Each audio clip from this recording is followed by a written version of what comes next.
I think meditation should have a goal. I think there should be something that you're trying to accomplish with meditation. So first, I'll introduce to you the imagery. There isn't any physical requirement for this meditation type. You may sit, you may lay down, anything in between. Now that you have found a position that is comfortable for you, we will start off with the breathing part. For the first part of our breathing, we're going to use a 4-fold breath. That's going to look like you breathe in for a count of 4. You hold for a count of 4. You exhale, taking the entire count of 4. And then you hold with no air in your lungs for a count of 4.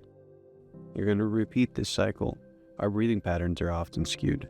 They are not common. We do not treat ourselves well. So sometimes we have to start off with an intentional breath. I want you to start sinking in to the position. What I like to do is called a body scan. You start from the top of your head, and then you just slowly scan and think consciously with intent about each body part as you go down. Take your time. Scroll through the entire body. How's your neck? The very top of it. Do you need to relax that? All the way down. Consider each part of your body as you go down. Now, once you've completed the body scan and you have gone all the way through it, down to your toes, next is our first imagery, and this is that of the root. So to begin with, we have to connect ourselves and we have to provide an anchor. The root is something that extends from the base of your spine. So I want you to feel towards where the base of your spine would be. Just mentally consider it. And then imagine that it extends out, that it continues to move forward, and it wants and it seeks the earth beneath it. So in your mind, imagine that that root finds the earth, whatever that means to you. It could be sinking all the way down deep into the roots itself. It could be just sinking into whatever is beneath you and have that as its superficial connection. It is all about the imagery. But what is important is that your root takes strength and it grounds you, it anchors you. You should feel so strongly towards this imagery that you feel that it would take extra force to have you removed from the place that you currently are.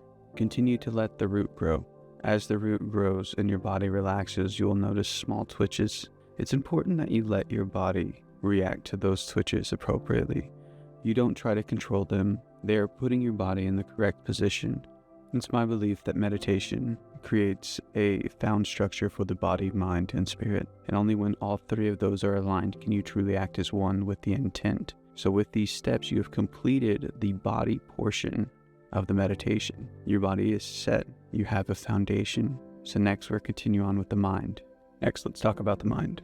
Now we use the meditation of the mind to prep us for the meditation of the spirit. Let us begin with the breath. Before, the breath was that of the 4-fold. You are no longer required to keep that, but rather to concentrate on the imagery that is the breath. For the mind meditation, what you will do, you inhale through the nose and exhale through the mouth. For imagery, if you need assistance getting there, I would ask that you consider the coldest day that you remember being outside, or the next day that it is very frigid, to consciously take a deep breath through your nose, and that is the feeling that you are trying to mimic. Your next image that I want you to try to produce is that of a flame. You should start with something very small. Think of a pilot light that goes to heat your entire home. It's not destructive, it's calm, it's steady, it's consistent, and that's the light that I want you to keep in your mind. You might come to find that this is the hardest part, is trying to separate your attention into these two. The cold breath from your nose, the fire and the flame. Now this is the most difficult part of the meditation, because I'm asking you to do something that's not natural. I'm asking you to think of two things that are separate and maintain them both at the same time. This is a skill and not something that happens intuitively. This is something that increases with practice, and will continue on today regardless of whether or not you can do so. The idea is to see the entire formula, because once you can see the end result, it might make it simpler to understand how to get there. So we are going to work on creating a system through your body, and this is a way for you to move energy. Okay, so to go through the imagery that you have so far, you have the consistent, unmoving roots coming from the base of your body. You have the cold intake of air coming through your nose. You have the strong, consistent highlight in your mind's eye. The next imagery that I want you to consider is that of your gut. Your body's natural state is that of an equilibrium. We're going to use this environment as a heat exchanger to continue our practice. Consider flowing rivers, consider waterfalls, anything that has to do with moving water. And for our imagery, we'll be using it as a rotating liquid. Now let's consider imagery. We have the roots that ground us. We have the icy breath that keeps us stable. We have the strong and consistency of a pilot flame. We have a circular or heat exchanger to keep an equilibrium, that of our water. Next in this process, in the completion of the mind meditation, is leading direction. The entire point of meditation is to control and transfer energy. But energy cannot be transferred without direction, and direction is the purpose of the mind. The very first thing is considering the pilot flame and the breath. Let that flame drag down. Let it hit the air that you're breathing in to give it life, to give it strength.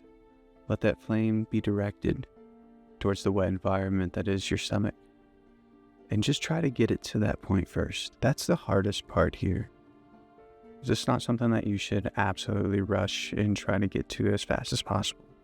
You should not be forced. Breathe in. Let the flame catch the air. Let it be dragged down.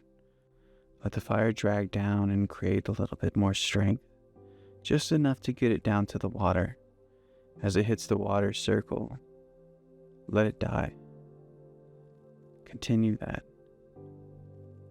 After you feel comfortable getting that flame down to the water, increase the strength. Try giving the flame a little bit more. Next, you must find an exit. You have created something. You have created an intent. So with that intent, it has to be directed. Most people like to direct it towards the end of their extremities. So they consider their hands. They bring that fire back up. Let it spread across your shoulders. Feel the heat go down your forearms and into the palms. And from there, let it vent. Venting is the purpose. You have created a cycle where it allows energy to be redirected throughout your body. That is the end of the mind meditation. The final part of this meditation is the spirit meditation. So whenever I think of the spirit meditation, I don't go to a religious aspect. Some may decide to do so, and that's completely fine. This meditation is your own. What is the imagery that we have so far? We've created a system within yourself. You have found yourself rooted. You have a system of transferring energy. And so you're a vessel. So the only difference between the rest of this meditation and the spirit meditation is the intent behind it is needed before you begin. What is it that you want to accomplish? Now, this is where the meditation of the spirit deviates. So there are two different ways that you can handle this meditation. The spirit meditation can either be directed or undirected. So directed meditation is something that you have isolated and found and you are currently pointing at. Undirected is something a little bit different. If you find yourself quick to anger, if you find yourself quick to despair, or if depression leaks around you, those are all elements of the spirit. So if you find yourself quick to those things, then an unfiltered meditation, undirected meditation is something that would be better for you. If you find yourself with a physical element, something that is hurting you physically, an injury, some mutation, scarring, physical pain, then a directed meditation is what you should do. I would need you to choose, before you continue on, which meditation that you want to do. For this exercise, our spirit is that of a small grain of rice. It sits on the base of our skull. And that little grain of rice is that of a receiver. And I want you to think of a light that's coming down and connecting to that grain of rice. That receiver only becomes active once we become tethered. Once we have a vessel that is prepped foundationally, the mind that is prepped for the spirit, and the spirit to be acknowledged, understood, and respected. You are no longer required to breathe through your nose only. You will find that as you breathe through your mouth, the energy that you're moving will increase drastically. Of the cold air no longer being supplied and warm air being provided down. Increase the flow of the water. If it gets too warm, change your breathing styles, creating an equilibrium, but maximizing that equilibrium is the entire point of the spirit. With your breath restriction freed, we'll continue on. Now consider the grain of rice that's embedded in the base of your skull. Continue to look inwards. until you feel a small lulling pressure at the base of your skull. Feel it going down your spine. It'll be a very soft drip. Maybe you don't feel it. Then that means you must look inward more. You must first understand yourself. And to understand yourself is that to understand which keeps you alive. If you cannot hear the beat, you can move your hand to put it over your heart, over the center of your chest, and feel the beat. Once you feel the beat, I need you to hear the beat. Feel it. You should feel the blood moving throughout your body. Each beat transferring the fluid across each of your veins. Feel that movement. Feel that flow. Once you can feel it, take your hand away. Hold on to the rhythm of your heart and keep going. Can you feel it in your fingers? Can you feel the beat in your toes? Though the beating gets faster and slower, the frequency that happens through your spirit does not change. Understanding is the frequency. That's the biggest point of this. So you feel that soft thread that's sitting on the base of your skull, that small pressure that you can feel back there. This will be the first time that you do something different. Instead of taking in your own energy and redirecting it, I want you to take in the energy that you feel at the base and redirect it in the same way that you had an intent behind where you were directionally on your body. Or if you were venting it out, you must keep that same intent. Whatever you started with has to be its conclusion. And so if you are venting, feel that pressure come through the base of your skull. Let it go. Instead of through your lungs and through the system that you created, it comes down through the spine. Instead of that directed area that you were directing the flame to, you will now feel the flow down your spine and branch out from your spine to that directed area.